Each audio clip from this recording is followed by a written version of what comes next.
पंत की। नंबर 4 पे stump mic में भाई कभी बोलते हैं कि मार मार के सुझा दिया, तो कभी बोलते हैं तगड़ा बोलता है इसलिए रिस्पेक्ट करना पड़ा। पर इस सीन में उन्होंने बॉलर की एक बॉल डिफेंड करके वेल बॉल बोला। अब बॉलर ने सोचा कि अच्छा बॉल है, उसी टप्पे पर एक और बॉल डालता हूँ, तो भाई जी ने अगली बॉल पर आगे बढ़ के छक्का ही मार दिया।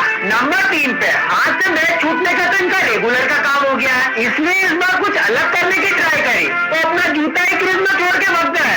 नंबर 2 पे मजा तो तब आया जब ये आदमी 99 रन में पहुंचा। पहले तो 1 and 6 लगाकर स्टाइल से शतक पूरा करा, कम पड़ा तो सेलिब्रेशन के चक्कर में आतंकी गुलाटी ही मार दी। और नंबर 1 पे हिल डोल गिर पड़ के तो इन्होंने पूरी इनिंग्स में शॉट्स मारे, पर आउट होने के टाइम पर इनका बल्ला पैर में फंस गया था, इसलिए ये एलबीडब्ल्यू हो गए। ऋषभ पंत भी लाइक अगली इनिंग में पैर काट के